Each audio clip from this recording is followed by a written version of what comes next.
Una vez más le reitero el gozo de verle esta mañana en la iglesia. Bienvenidos sean todos. Les invito por favor a abrir sus Biblias en Génesis capítulo 3. Y avanzamos entonces en la exposición de estos primeros 11 capítulos de Génesis, conocidos como la historia primigenia, en la que no solamente encontramos el origen de todas las cosas, sino también los fundamentos para la raza humana. Así que tenga su Biblia abierta en Génesis 3. Vamos a enfocarnos en los primeros 6 versículos, Génesis 3, del 1 al 6. Le pido por favor entonces que ore conmigo, si es tan amable. Señor Dios Todopoderoso, una vez más te damos gracias por el gran privilegio que tenemos de estar ante tu presencia, pero también, Señor, de escuchar la lectura de tu palabra. Bendito seas, Señor. Queremos rogarte por la obra de tu Espíritu Santo, que podamos creer lo que tu palabra dice. Pero no solamente creer, sino confiar y obedecer tu palabra.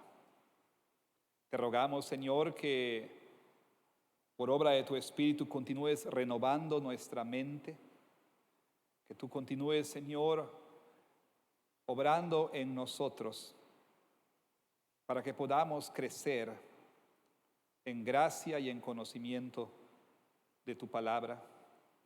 Pero te suplicamos también, Señor, para tu gloria, que todo pensamiento sea llevado cautivo a la obediencia a Cristo y podamos someternos gustosa y voluntariamente al señorío de nuestro Salvador Cristo Jesús. Te lo rogamos en su nombre. Amén. ¿Cómo respondería usted la siguiente pregunta? ¿Qué está mal con el mundo? Digo, todos nosotros intuitivamente sabemos, por experiencia sabemos, que las cosas, como dijera Plantinga, las cosas no son como debieran ser, no son lo que se supone debían ser.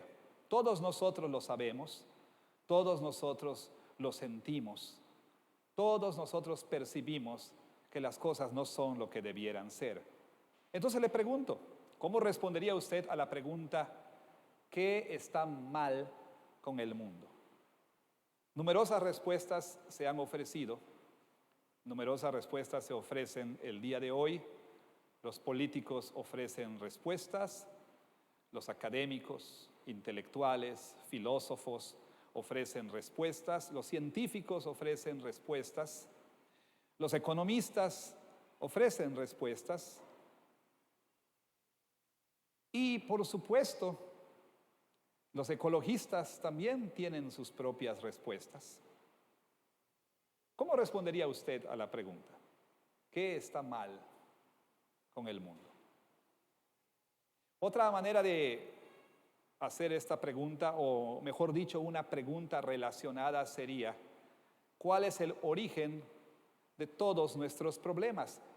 Digo, todos, como hace un rato mencioné, sabemos por experiencia que vivimos en un mundo caído, en el cual hay dolor, en el cual hay enfermedad, en el cual hay sufrimiento, en el cual hay miseria, hay pobreza.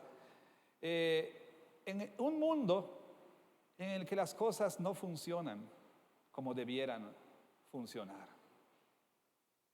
¿Cuál es el origen de todo esto? ¿Cuál es el origen de todos los males que usted sufre? ¿Cuál es el origen de las miserias de este mundo? Hemos dicho que uno de los propósitos de esta serie de sermones es que los creyentes de esta iglesia puedan desarrollar por obra del Espíritu Santo una cosmovisión bíblica, es decir, una manera distintivamente cristiana de ver e interpretar el mundo. Y como hemos dicho, una cosmovisión es como un par de lentes. Todos nosotros miramos al mundo a través de unos lentes. El asunto es que probablemente la mayoría de nosotros no tenemos los lentes correctos. No tenemos la prescripción correcta y por lo tanto nuestra visión de la vida, nuestro entendimiento de la vida, nuestra interpretación de la vida es una interpretación distorsionada. Así entonces, nosotros necesitamos los lentes correctos para ver e interpretar el mundo y la vida. Hemos dicho que toda cosmovisión intenta proveer respuestas a las preguntas más fundamentales.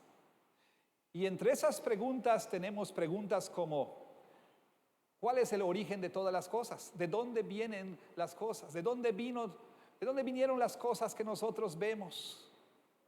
También las cosmovisiones preguntan cosas como: ¿cuál es la naturaleza del mundo? Y lo que es más, las cosmovisiones también tratan de responder a esta pregunta: ¿por qué las cosas son como son? ¿Por qué las cosas son como son? Y también, por supuesto, intentan responder a la pregunta: ¿hay algún remedio? ¿Hay algún remedio para la situación que vivimos y experimentamos? ¿Hay un remedio para el mundo? ¿Hay un remedio para lo que vemos y experimentamos?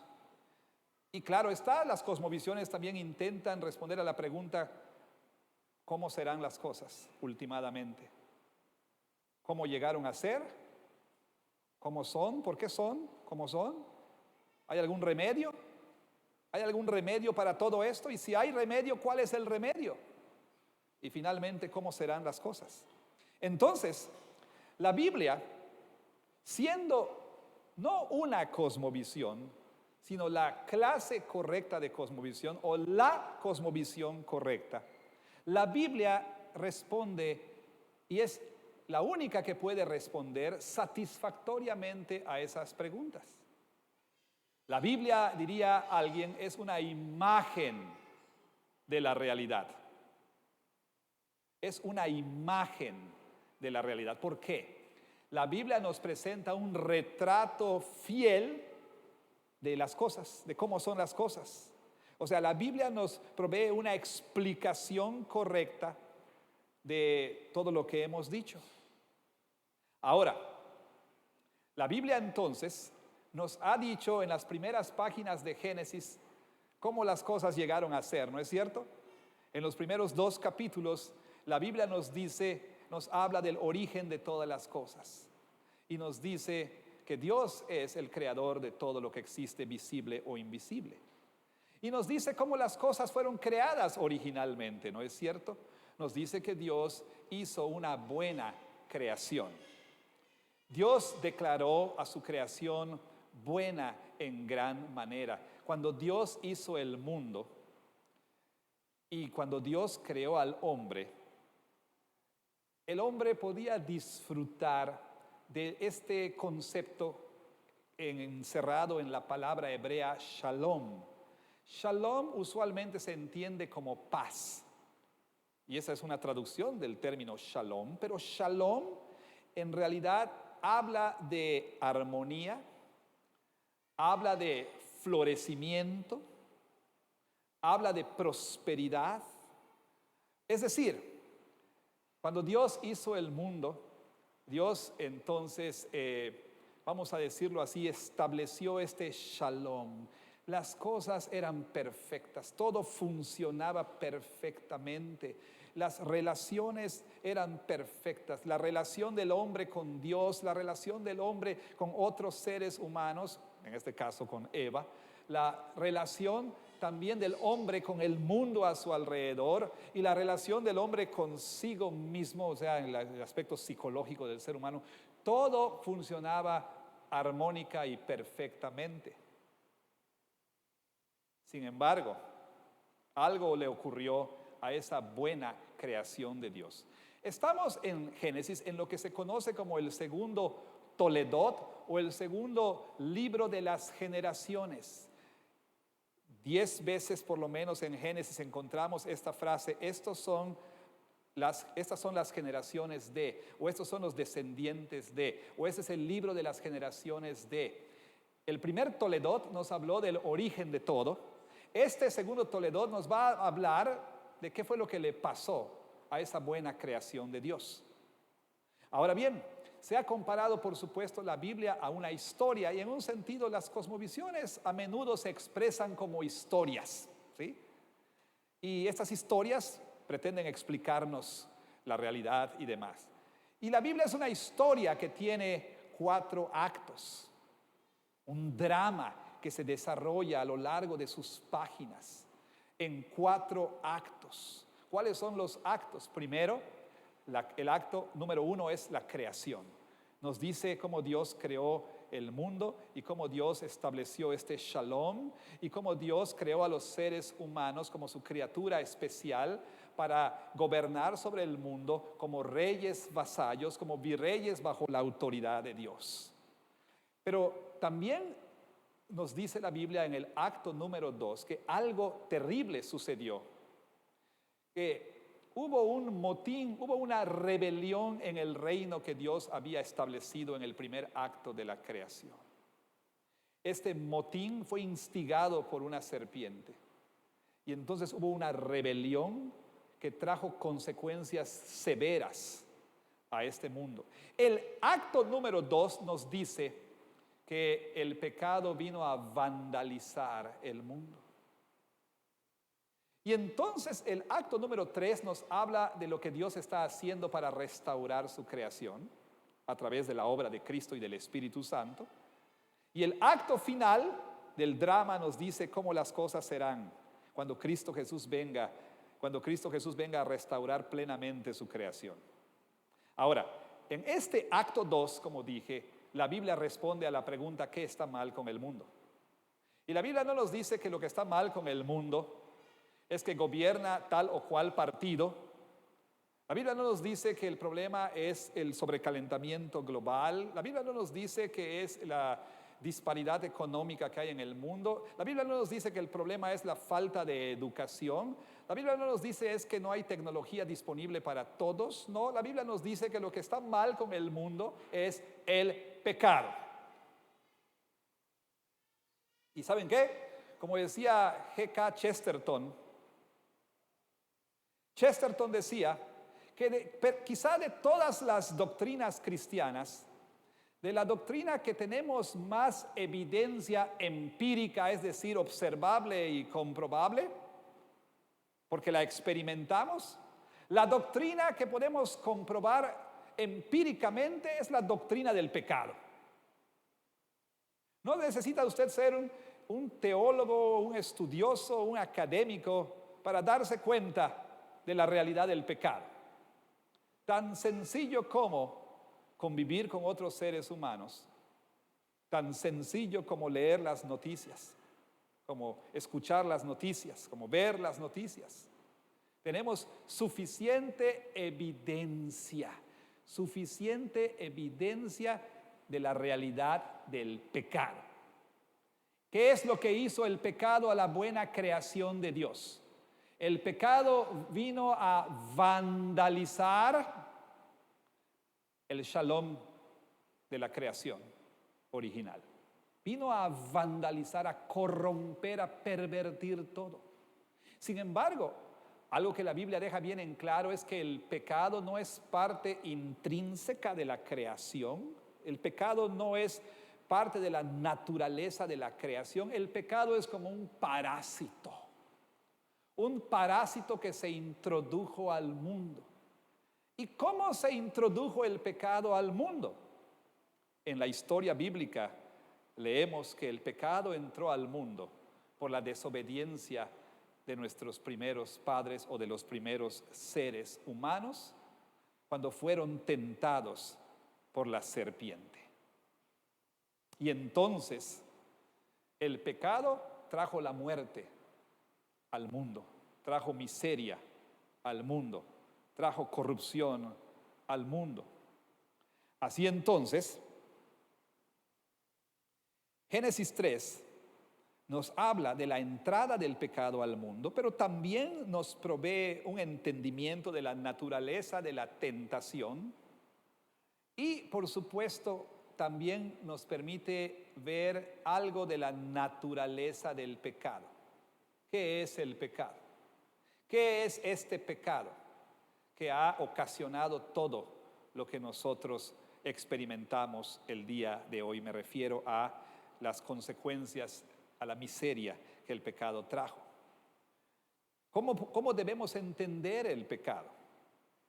Bueno, esta mañana vamos a iniciar nuestra exploración, nuestra exposición del capítulo 3 de Génesis, prestando atención a esta verdad sumamente importante. Y la verdad es esta: ya que el pecado está enraizado en incredulidad en la bondad y veracidad de Dios, debemos nosotros creer y confiar en lo que la Biblia dice acerca de Dios.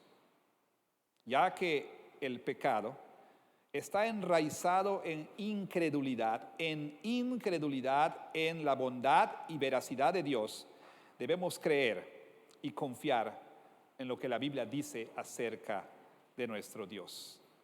Así entonces, vamos a dirigir nuestra atención a este pasaje, Génesis 3, 1 al 6 en particular, para allí entonces obtener un entendimiento de la naturaleza de la tentación y particularmente del pecado. Y bueno, veremos entonces a través de la tentación de Adán y Eva, vamos a tratar de obtener un entendimiento bíblico acerca de la naturaleza del pecado. ¿Qué aprendemos acerca del pecado en este pasaje? Hemos dicho que la Biblia responde a la pregunta ¿qué está mal con el mundo? Diciendo, pecado es lo que está mal con el mundo. ¿Qué es el pecado? Y hay muchas maneras en las que la Biblia define el pecado, y también nuestros símbolos doctrinales, catecismos y confesiones tienen definiciones acerca del pecado. Pero quiero que usted y yo podamos ver tres aspectos íntimamente conectados, interconectados de la naturaleza del pecado. Número uno, el pecado está enraizado en incredulidad acerca de la bondad de Dios. ¿Oyó usted eso? El pecado está enraizado en incredulidad acerca de la bondad de Dios. Vea los primeros 2 versículos, por favor, de Génesis 3. Pero la serpiente era astuta, más que todos los animales del campo que Jehová Dios había hecho, la cual dijo a la mujer, ¿con que Dios les ha dicho, no coman de todo árbol del huerto? Y la mujer respondió a la serpiente, del fruto de los árboles del huerto podemos comer. Voy a leer el versículo 3 también. Pero del fruto del árbol que está en medio del huerto, dijo Dios, no comerán de él, ni le tocarán, para que no mueran. Lo primero que notamos al leer este relato es la mención de una serpiente. De una serpiente maligna, malévola. En el antiguo cercano oriente, en Egipto, las serpientes eran reverenciadas, temidas y adoradas. Y las serpientes, y los israelitas que recibieron este relato estaban acostumbrados a este tipo de cosas. Las serpientes eran vistas como deidades protectoras, benéficas, etcétera. Pero aquí no. Aquí la serpiente es demónica. Aquí no estamos hablando de cualquier serpiente, estamos hablando aquí de una serpiente maligna, repugnante, perversa, la cual era la encarnación de un ser espiritual, de un ser angélico maligno. Y esta serpiente entonces es identificada posteriormente en las Escrituras como el adversario de Dios y de la humanidad. A esta serpiente se le dan estos nombres en la Escritura. Se le llama Satán, que quiere decir precisamente adversario, perseguidor, acusador. Y también se le llama diablo, del griego diabolos. Encontramos referencias a estos nombres en pasajes como Job 1 y 2, como Zacarías 3, como Apocalipsis 12, 9, donde se menciona específicamente el gran dragón, la serpiente antigua, el cual es el diablo y Satanás, los dos nombres ahí. Ahora, esta serpiente es descrita como astuta. Y no nada más como astuta, sino como más astuta que todos los demás animales del campo que el Señor había hecho. La serpiente era hábil, era muy buena en lo que hacía. ¿Y qué es lo que hacía? Mentir, engañar. Más adelante el apóstol Juan le llama a Satanás, como Jesús también lo hace, le llama mentiroso. Jesús le llama el padre de las mentiras. El Nuevo Testamento así identifica a Satanás como el padre de las mentiras. Este es un mentiroso hábil. Este es el máster de las mentiras. Eres alguien que es bueno en lo que hace, y esto es engañar. La serpiente entra al jardín, pero uno se pregunta, ¿cómo es que la serpiente entró al jardín? ¿Y por qué nos hacemos esta pregunta? Porque quizá usted recordará, y si no, permítame decirle, quizá usted recordará que el jardín de Edén es descrito en el libro de Génesis, en el capítulo 2, y en otros capítulos, como el santuario original, como el templo original. Y este jardín, un lugar de incomparable magnificencia y belleza, era un área cercada, protegida, con una sola puerta. Ese era el santuario. Y nos dice la palabra de Dios que después de crear al hombre, Génesis 2:8, Jehová Dios, Génesis 2:15 también, tomó al hombre que había formado y lo puso en el jardín para que lo labrara y lo guardase. Y aprendimos entonces que esto describe uno de los roles esenciales del ser humano. Además de ser creado como vicerregente para ejercer el dominio de Dios en la tierra, el ser humano fue creado para servir como un sacerdote en presencia de Dios. Y una de las tareas principales de ese sacerdote, como lo era la tarea de los levitas más adelante en el tabernáculo y en el templo de Salomón, la tarea de Adán como sacerdote era de proteger y guardar el santuario, de evitar que el santuario fuera profanado, de impedir que algo inmundo entrara al santuario. El fracaso de Adán comenzó con permitir a la serpiente entrar al santuario. Debió expulsar a la serpiente del santuario como ese sacerdote descrito en Ezequiel como un querubín protector. Él debería proteger el santuario. Pero lo que es más, Adán no nada más fracasó en dejar entrar a la serpiente, no nada más fracasó en no expulsar a la serpiente del jardín, sino que también nos dice la Biblia que Adán pasivamente presenció, atestiguó una conversación entre esta serpiente y su esposa Eva, y no hizo absolutamente nada, sino que permaneció callado todo el tiempo sin entonces él tomar la iniciativa para impedir lo que estaba sucediendo, para proteger a su esposa, para proteger a su familia. Y por supuesto, él perezosamente, indiferentemente, pasivamente presenció este diálogo siniestro entre la serpiente y Eva. Dicho sea de paso, después de Adán, como hemos dicho en otras ocasiones, todos los hombres aquí presentes y todos los que no están presentes sufrimos de lo que el doctor Larry Crabb llama el silencio de Adán. Esto es parte de la herida profunda de nuestra masculinidad, los que fuimos creados para ser líderes, para ser proveedores, protectores, para tomar la iniciativa, para involucrarnos, para estar presentes. Lo que hacemos ahora es retirarnos, lo que hacemos ahora es permanecer pasivos, lo que hacemos ahora es permanecer indiferentes, no tomamos la iniciativa como los líderes del hogar. Y el día de hoy usted lo sabe, esposa cristiana o no cristiana, usted sabe lo que sucede. Usted tiene que decirle a su esposo, usted tiene a veces hasta que alzarle la voz a su esposo para que su esposo haga lo que debe de hacer, para que su esposo se involucre con los niños, para que su esposo tome la iniciativa ahí para el culto familiar o para venir a la iglesia.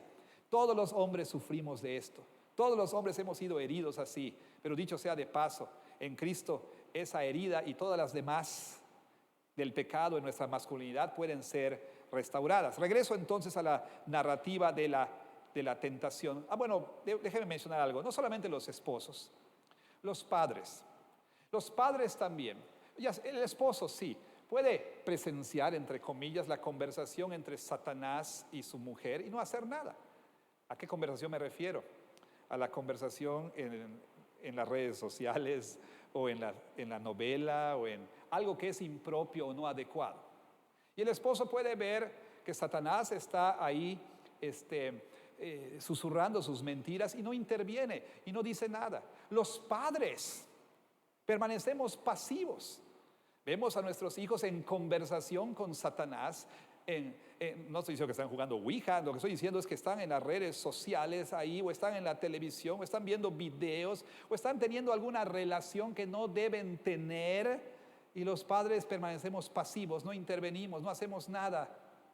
Dejamos que la tentación progrese, no intervenimos para proteger espiritualmente a nuestros hijos, dicho sea de paso. Pero bueno, regresando a la tentación, Satanás, ¿qué es lo que hace? Satanás arroja dudas acerca de Dios como el supremo bien y de que Dios es el único que debe ser Dios, que merece ser Dios, que no hay nadie como Él. Y arroja dudas en el hecho de que Él es bueno y de que Él quiere lo mejor para nosotros, que Él quiere nuestro bien. ¿Cómo vemos esto? Y por cierto, agradezco muchísimo a mi profesor, el doctor Scott Swain, de quien aprendí cosas valiosas que comparto con ustedes. Por cierto, hermanos, vemos nosotros aquí que la tentación se divide en estas dos partes. En la primera parte de la tentación, Satanás ataca la bondad de Dios, cierto. Más adelante va a atacar la veracidad de la palabra de Dios. Más adelante Satanás va a contradecir la palabra de Dios. Más adelante Satanás va a decir, no es cierto. Pero todavía no llega ahí, porque recuerda usted, Él es astuto, Él es hábil. Antes de llegar al punto de negar la veracidad de la palabra de Dios, lo primero que hace, su primera movida es que lograr que Eva y Adán duden del carácter de Dios, específicamente de que Dios es bueno, que duden de la bondad de Dios y que ellos duden de que Él sabe y de que Él quiere lo mejor para nosotros, que sabe que es lo mejor y que Él quiere lo mejor para nosotros. Eso es lo primero que Satanás hizo, lograr que Eva y Adán dudaran de la bondad de Dios. ¿Cómo lo hizo? ¿Cómo lo logró? Note por favor en el texto. Leemos lo siguiente. Versículo 1. La serpiente dijo a la mujer, ¿con que Dios les ha dicho? ¿Dijo Dios esto? Ahora, como dice Martín Lutero, esta no es una pregunta que busca información. O sea, Satanás aquí no está diciendo, oye Eva, yo no estaba cuando Dios hizo, ¿te importaría compartir conmigo la información que Dios dio? Porque la verdad me perdí de esto y quisiera yo saber qué Dios dijo. Esta no es una solicitud de información. No, o sea, no es con que Dios les dijo, ¿qué les dijo Dios? No, esta es una expresión de incredulidad. Es una expresión de incredulidad, ¿en qué sentido? O sea, parafraseando a la serpiente, dijo algo así más o menos así. ¿Que dijo qué? Pero no nada más que dijo qué, sino que dijo qué. ¡Oh! ¿Dios dijo eso? ¡Oh! No puedo creer. ¿De verdad Dios dijo eso? ¡Oh! No lo puedo creer. ¿De verdad? Eso es lo que Satanás está diciendo ahí. Porque, ¿en serio dijo eso? Porque, mira, honestamente, no puedo creer que haya dicho eso porque, pues este fruto es bueno. Y es un fruto que te va a dar acceso a algo muy bueno.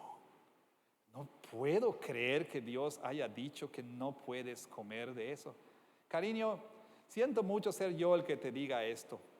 Cariño, mi amor, chula, discúlpame que yo sea el que te dice esto. ¿Ok? Perdóname por esto, pero tengo que decirte que Dios dijo lo que dijo porque sabe que si tú comes de este fruto vas a llegar a ser como Él.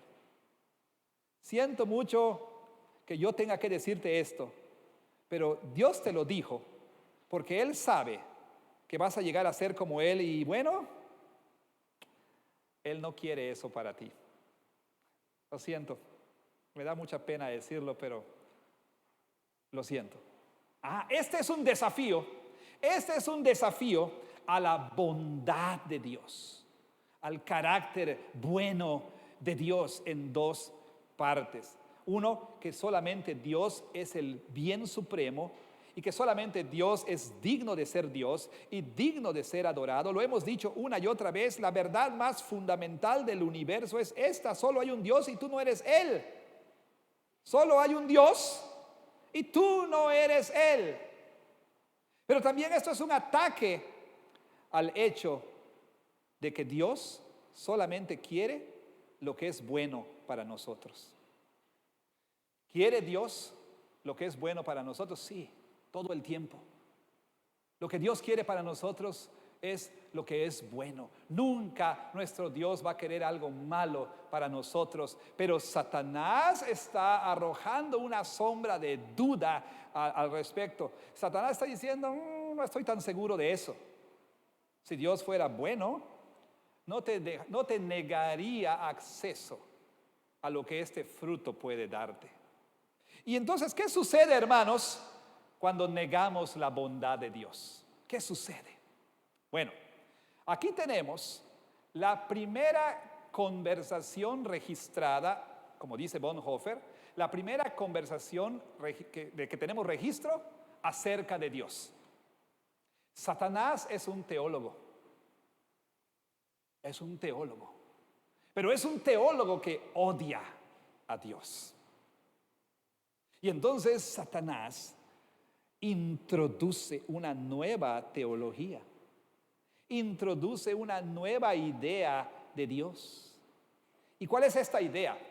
Como Scott Swain dice, esta es la idea que introduce en la mente de Eva y de Adán y de todos nosotros, que la supremacía de Dios y nuestra felicidad son rivales y no pueden coexistir. Que la supremacía de Dios y nuestra felicidad no pueden existir. Si Dios es supremo, tú no puedes ser feliz. Mientras Dios sea el que está en el trono, tú no vas a ser feliz. ¿Por qué? Porque para mantener su supremacía, Dios te niega acceso a lo que va a ser tu felicidad y tu autorrealización y tu plenitud. Dios es celoso, Dios es envidioso. Dios no quiere que tú tengas lo que Él tiene. Y lo que está diciendo entonces Satanás es esto: para mantener su supremacía, Él esconde algo bueno, aleja algo bueno, nos niega algo bueno.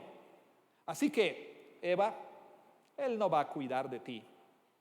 Tú tienes que cuidar de ti misma. Porque Él no tiene tu mejor interés en mente.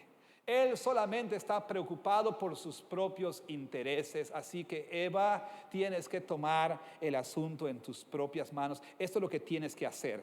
Tienes que tomar su trono y tienes que ponerte a ti misma en el trono. Hermanos, cuando dejamos de creer que Dios es bueno,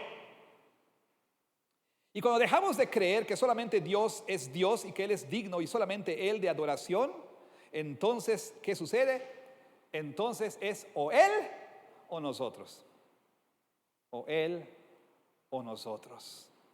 Y otra manera en la que Satanás cuestiona la bondad de Dios aquí es resaltando, enfatizando la prohibición. La prohibición. Noten que Él se enfoca en lo único que Dios prohibió y oscurece todo lo que Dios proveyó y concedió y autorizó. Es muy hábil. Y entonces, ¿qué es lo que hace? Él no dice, oye, yo sé que Dios te dijo, puedes comer de todo árbol. No, Él presenta a Dios en una luz negativa, como un Dios de restricción, como un Dios que maniata, como un Dios que prohíbe, como un Dios que no te deja ser, como un Dios que solamente se trata de mandamientos. Y usted lo sabe, en la calle le dicen, en la escuela te dicen, tus amigos te dicen, oye, en tu religión te prohíben esto. Así es como Satanás quería que Adán y Eva entendieran a Dios. Pero Dios había sido más que generoso y solo les prohibió comer de ese árbol. Y entonces empieza a sembrar la duda el carácter de Dios, con respecto al carácter de Dios. Hermanos, ese es el primer paso hacia el pecado. Cuando nos convence Satanás de que Dios no es bueno. Si Dios fuera bueno, no estarías pasando lo que estás pasando. Si Dios fuera bueno, no se hubiera muerto tu pariente en la pandemia. Si Dios fuera bueno, no estarías pasando necesidad. Si Dios fuera bueno, te hubiera dado un mejor esposo, un mejor trabajo, mejores hijos, un mejor cuerpo, una mejor cara, una mejor nariz. Si Dios fuera bueno, tendrías tú otra vida. No, Dios no es bueno. Dios no es bueno. ¿Está usted al presente dudando de la bondad de Dios? Piense usted por un momento. En segundo lugar, otro aspecto del pecado es este. La incredulidad en la bondad de Dios conduce ¿a qué? A incredulidad en la palabra de Dios. O sea, hay una progresión aquí. La incredulidad en la bondad de Dios te conduce a incredulidad en la palabra de Dios. Versículos 2 al 4, lea usted, dice así: y la mujer respondió a la serpiente. O sea, después de que Satanás hace esta pregunta y dice, no puedo creer que haya dicho Dios eso. Entonces Eva dice, no, mira, y responde Eva y dice, aparentemente responde bien: del fruto de los árboles del huerto podemos comer. Hasta ahí Eva está bien. Pero del fruto del árbol que está en medio del huerto, dijo Dios, no comerán de él, ni le tocarán para que no mueran. Bueno, dos cosas hace Eva aquí, ¿sí? Dos cosas. Primero que nada, Eva se convierte en la primera legalista. ¿Por qué? Porque le añade a la palabra de Dios. ¿Cuándo dijo Dios que no podían tocar el árbol o el fruto? Eso es lo que los legalistas hacen. Añaden otras leyes que Dios no ha mandado. Pero también al mismo tiempo se convirtió en la primera liberal, sustrayendo de la palabra de Dios, porque Dios dijo, el día que de él comieras, ciertamente morirás. El hebreo es muy enfático, dice morirás, morirás. O sea, vas a morir. Y aquí nada más dice, en suavizando el asunto, nada más dice, morirás. Para que no mueran. No se nota tanto en español, pero como que Eva le resta fuerza a lo que Dios había dicho. Pero el punto aquí es este: Satanás le dice, no morirán. Es ahora cuando él puede introducir esta mentira. Es cuando él puede cuestionar la veracidad de Dios. Es cuando él puede contradecir lo que Dios ha dicho. Eva ya tiene las defensas abajo. Porque el punto, ¿sabe cuál es el punto? El punto es este. Esto es lo que Satanás le está diciendo. Si no puedes confiar en este Dios, ¿por qué creerías algo que Él dice? O sea, si este Dios no es bueno, ¿cómo puedes creer algo que Él dice?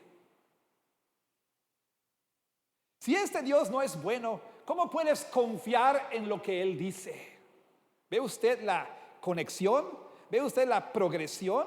Esta es la lógica de Satanás. Si no puedes confiar en este Dios, si no es digno de confianza, si no es un Dios bueno, ¿por qué vas a creer lo que Él dice? ¿Por qué obedecer lo que Él dice? Satanás convence a Eva de algo. No vas a morir, Eva. Y le convence de que el fruto prohibido le iba a llevar a la trascendencia. O sea, ¿qué quiere decir esto? Antes de la caída, Eva vio ese fruto como fruto.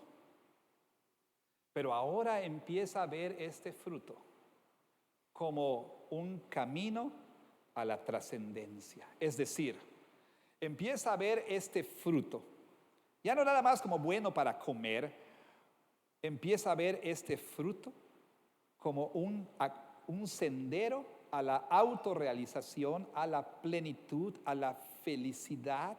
Este fruto le va a llevar a un nivel más alto.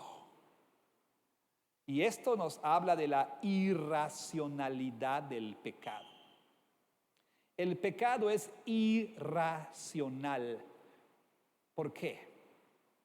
Porque nosotros empezamos a ver cosas como dinero, sexo, placer, relaciones, propiedades, etcétera, no como dones buenos de Dios, sino como un camino a un plano trascendente de plena realización, de plenitud, de plena satisfacción.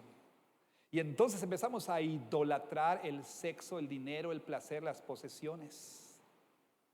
Pero ¿saben qué? Usamos estos buenos dones de Dios como sendero a algo más. Pero ¿saben? Hay una cosa que tenemos que entender. Como dice Scott Swain, el pecado no puede cambiar la metafísica, el pecado no puede cambiar la realidad, el pecado no puede cambiar la naturaleza. Satanás les dijo, si comen de este fruto van a ser como Dios. Y Dios lo sabe, pero Dios no quiere que ustedes sean como Él. El fruto es el camino a la trascendencia. Van a dejar de ser criaturas con conocimiento limitado y van a ser ahora dioses con conocimiento ilimitado. Satanás fue el primer transhumanista de la historia. Y entonces les dice, este fruto es la puerta, es el sendero, es el camino a su deificación. Ustedes van a ser dioses, van a ser seres plenos, van a ser seres con plena felicidad, van a ser seres plenamente satisfechos. Y entonces, ¿qué ocurrió? Lo confesamos en la oración de confesión. El pecado me ofreció un jardín y me vendió ¿qué? Un cementerio. El pecado prometió llenarme y me dejó más hambriento y más sediento. Me dejó más vacío. ¿No es cierto? El pecado no puede cambiar la realidad, no puede cambiar la naturaleza. No solamente Adán y Eva, después de morder el fruto, no solamente no se volvieron dioses, sino que su humanidad sufrió y llegaron a ser como bestias irracionales. Sin embargo, hermanos, este es el engaño de Satanás. Y esta es la consecuencia. ¿Qué pasa? Cuando entonces uno se da cuenta de que lo prometido no nos es dado, entonces uno no tiene más remedio que procurar por sí mismo, tratar por sí mismo de encontrar eso que estaba buscando y que no encontró. Y entonces el resultado es que uno empieza a ser esclavo de la comida, del sexo, del placer, de las posesiones, del trabajo, etcétera, etcétera, etcétera, etcétera, tratando de encontrar aquello que no tuvimos, aquello que se nos prometió y no tuvimos. Entonces, fíjese, ya no es una mujer o un hombre que no es mi cónyuge, no, es el camino a mi felicidad. ¿Nunca han oído ustedes hablar a las personas que están en estas relaciones y dicen es que tú eres mi felicidad? O sea, ya no es nada más dinero, es camino a qué, a prestigio, es camino a poder, es camino a sentirme un ser humano pleno.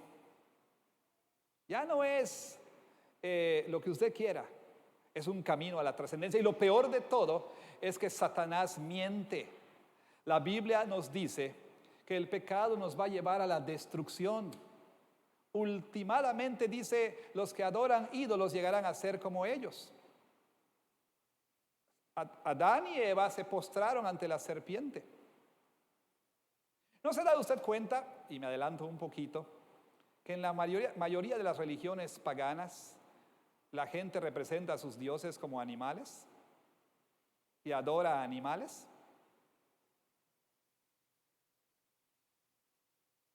¿Se da usted cuenta de que Nabucodonosor, por ejemplo, pensó en engrandecerse y enaltecerse y dijo, no hay nadie como yo? ¿Cómo terminó Nabucodonosor? Como una bestia comiendo pasto por 7 años, ¿se acuerda usted? El pecado es irracional y nos embrutece y nos reduce a bestias. Terminamos esclavos también de nuestros deseos.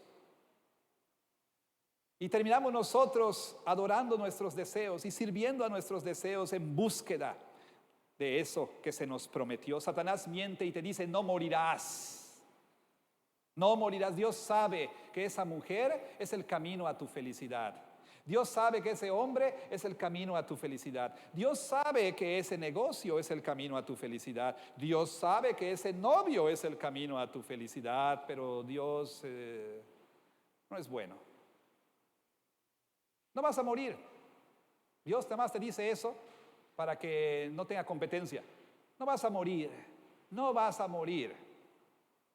Anda, muerde el fruto.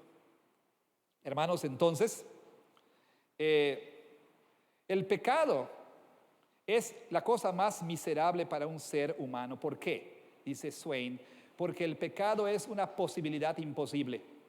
Una posibilidad imposible. No somos Dios y tratar de ser Dios es esclavizarnos a la peor clase posible de esclavitud. Clamando ser sabios, dice Pablo, llegamos a ser necios. Clamando entonces llegar a ser, por supuesto, libres de Dios, llegamos a ser esclavos de otras criaturas y de nuestras pasiones. Permítame entonces decir aquí que Satanás niega la veracidad de la palabra de Dios, no morirás. Y usted y yo damos un paso hacia el pecado cuando permitimos a Satanás que nos convenza de cuestionar la veracidad de la palabra de Dios. Dios ha dicho, y Satanás dice, lo que Dios te dijo no es verdad.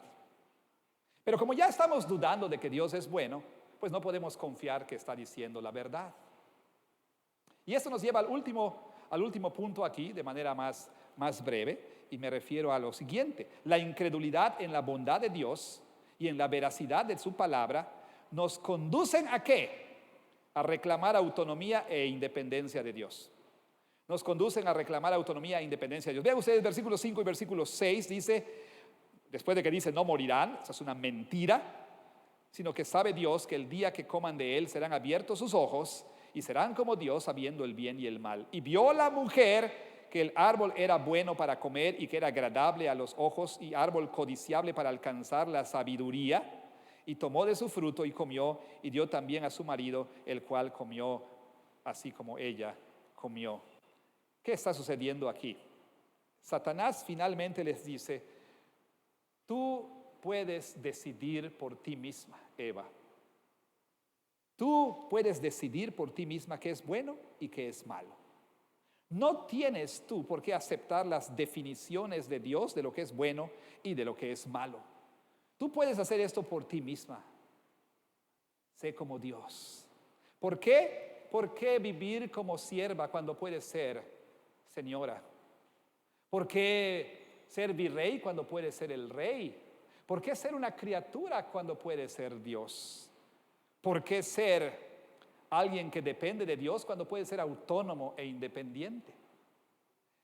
¿Qué es lo que ocurrió? Finalmente la obra está completa y Eva responde diciendo, bueno, dice así el versículo 6, y vio la mujer que el árbol era bueno. Esta expresión tiene la idea de que Eva dijo algo así como, ya veo tu punto, ya veo tu punto, ya veo lo que quieres decir. ¿Por qué? Vio que era árbol codiciable para alcanzar. Ya entendí lo que estás diciendo. Ya entendí tu punto. Y entonces no más voy a permitir que Dios gobierne sobre mi vida. No más voy a permitir que Dios mande. No más voy a permitir que Dios defina las cosas para mí. No, por supuesto que no. Como dice un comentarista, Eva permitió a esta criatura hacer que ella pensara independientemente de la revelación de Dios, pensando que ella podía pensar y actuar independientemente de la palabra revelada y hablada de Dios. Y es así como la tentación comienza y nos asalta a nosotros el día de hoy. El fracaso de creerle a Dios. Cuando Dios ha hablado, está a la raíz de todo pecado. Oh, hermanos, no se trataba de comida, se trataba del derecho a decidir, se trataba del derecho a ser Dios. ¿Qué es lo que encontramos en la retórica de hoy? ¿Qué es el discurso de hoy? Hay muchos ejemplos de esto, pero el más actual es este. Y esto es lo que se dice, no, la Suprema Corte no votó nada más para despenalizar el aborto, no. La Suprema Corte votó para darle a la mujer lo que le corresponde, que es el derecho de decidir por sí misma. Es Eva otra vez. El derecho de decidir por mí misma sin importar lo que Dios diga. Sin importar cómo Dios defina la vida. Sin importar cómo Dios defina el embarazo. Sin importar cómo Dios defina a un ser humano. Es mi derecho a decidir. Y entonces, por supuesto, esto es lo que los seres humanos hacen el día de hoy. Autonomía e independencia. Yo quiero ser mi propio Dios. Nadie me va a decir lo que yo puedo o no puedo hacer. Nadie me va a decir cómo voy a vivir, con quién voy a casarme, con quién me voy a acostar, cómo me voy a vestir. Nadie me puede decir absolutamente nada. Es mi vida, es mi cuerpo y solamente yo mando. Y lo que es peor, y hay mucho que decir al respecto, pero gracias al posmodernismo, ahora todo mundo es libre para definir su propia realidad. No importa que la anatomía, la fisiología, no importa que la genética diga que eres un hombre, tú puedes crear tu propio ser humano y tú puedes decir, no soy un hombre, soy una mujer. Y entonces, si vamos a otros planos, si vamos a otras cuestiones, es exactamente lo mismo. Cada pecado que nosotros cometemos es, como decía Arcis Sproul, un acto de traición cósmica. Es derrocar a Dios, es quitar a Dios del trono y sustituir a Dios con nosotros mismos. Cada acto de pecado que nosotros hacemos es decir simple y llanamente: me vale que tú seas Dios o que tú digas que eres Dios, yo voy a hacer lo que yo quiero. Eso es el pecado en esencia. Eso es el pecado. Y eso está detrás de cada vez que tú y yo cometemos pecado. Entonces, permítame llevar esto a su conclusión aquí. Nunca se trató de comida, se trató de conocimiento autónomo, independiente. Se trató del derecho a decidir por ti mismo. Y esto es lo que la gente dice hoy: no dejes que Dios se interponga entre ti y tu autorrealización. No permitas que Dios se interponga entre ti y este fruto que te va a llevar a la trascendencia. Si tus padres te dicen: no vas a salir con este muchacho, hazlos a un lado. Si la iglesia te dice: hazla a un lado. ¿Qué está haciendo la legislación hoy? Está diciendo: no permitas que la iglesia, no permitas que la Biblia y no permitas que Dios se interponga entre ti y tu autorrealización. Es lo que está diciendo. Rompamos de él nuestras ligaduras, dice el Salmo 2. Rompamos de él las ligaduras con las que nos ha maniatado. Eso es lo que Satanás entonces finalmente llevó a Adán y a Eva a hacer. Y así entonces, hermanos, aquí debemos preguntarnos si nosotros estamos dudando de la bondad de Dios. Si dudamos de la bondad de Dios, probablemente estamos ya cuestionando la veracidad de la palabra de Dios. Y una vez que nosotros cuestionamos la veracidad de Dios, entonces decidimos que no podemos confiar en su palabra y por lo tanto no vamos a hacer caso a su palabra y por lo tanto vamos a vivir por nuestra propia palabra. Y por lo tanto vamos a vivir por nuestra propia palabra. Y eso es verdad, o puede ser verdad, de todos los que estamos aquí, en mayor o en menor medida. Sin embargo, si algo aprendemos aquí, es que estas mentiras de Satanás, el pecado nunca nos va a llevar a lo prometido. El pecado nos va a llevar a terribles consecuencias. Las consecuencias las vamos a ver la próxima semana, espero que usted retorne. Pero el pecado nos va a llevar a terribles consecuencias. Pero por ahora permítame concluir de esta manera. Dijimos entonces que por qué, o ya que la raíz del pecado es incredulidad en la bondad y veracidad de la palabra de Dios, debemos rogar que el Señor nos permita creer lo que Dios dice. Todos estamos ante dos teologías, dos perspectivas, dos ideas de Dios. Una viene de la serpiente y la otra viene de la palabra de Dios. ¿Cuál de las dos va a creer usted? ¿Cuál de las dos está creyendo usted? ¿Será que ya llegó usted al punto? Sí, pastor, sé lo que dice, pero es mi felicidad. Tengo derecho a ser feliz. Sí, pastor, sé que la Biblia dice así, pero ¿por qué no puedo rehacer mi vida? Sí, pastor, sé que la Biblia dice así, pero yo también merezco ser feliz. ¿Cuál de las dos va a creer usted? ¿Cuál de las dos va a creer usted? ¿Sabía usted que hubo alguien más que fue tentado por la serpiente? Un segundo y mejor Adán, el verdadero Adán. Pero a diferencia del primer Adán, este no fue tentado en un paraíso con abundancia de comida, fue tentado en un desierto después de 40 días de ayuno. No fue tentado en un mundo perfecto, donde había shalom perfecto, fue tentado en un mundo de miseria, un mundo caído. Y a esta serpiente vino con la misma tentación y exactamente hizo lo mismo. Ya que eres el Hijo de Dios, Dios había dicho, esta es la palabra de Dios. Dios dijo que eres su hijo. ¿Por qué vas a sufrir? Dios no es bueno. Dios te está haciendo pasar hambre aquí. Toma las cosas en tu propia mano. Di que estas piedras se conviertan en pan. No tienes por qué sufrir lo que estás sufriendo. Y el verdadero Adán respondió que está escrito. Está escrito, Satanás. No solo de pan vivirá el hombre, sino de toda palabra que sale de la boca de Dios. ¿Cómo venció este mejor y verdadero Adán? Con la palabra de Dios, confiando en la palabra de Dios, creyendo en la palabra de Dios. Y le dijo a Satanás: obedecer la palabra de Dios está antes que mi satisfacción. Obedecer la palabra de Dios está antes que mi felicidad. Obedecer la palabra de Dios está antes que esto y lo otro. Y la mentira de Satanás es esta: te dice que obedecer la palabra de Dios te va a negar felicidad, que obedecer la palabra de Dios te va a privar de felicidad.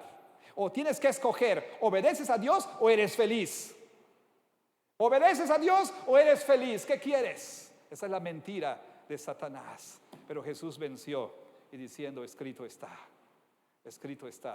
Satanás. Y este Jesús, dice Hebreos 2:18, por cuanto padeció siendo tentado, es poderoso para socorrer a los que están tentados. Ahora mismo niños, jóvenes y adultos están oyendo el giseo aquí de la lengua bífida de la serpiente con aliento sulfúrico que dice: "Oh, no puedo creer que Dios te dijo que ese novio no lo puedes tener". ¿Cómo?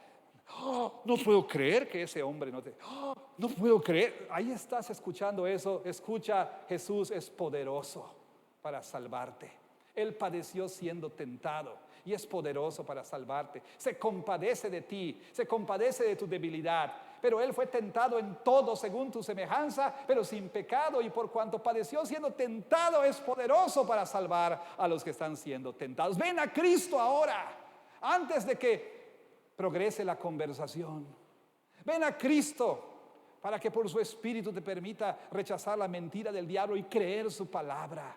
Ven a Cristo para que Él te rescate en medio de la tentación. Él es poderoso para salvar. Que Dios bendiga su palabra. Amén.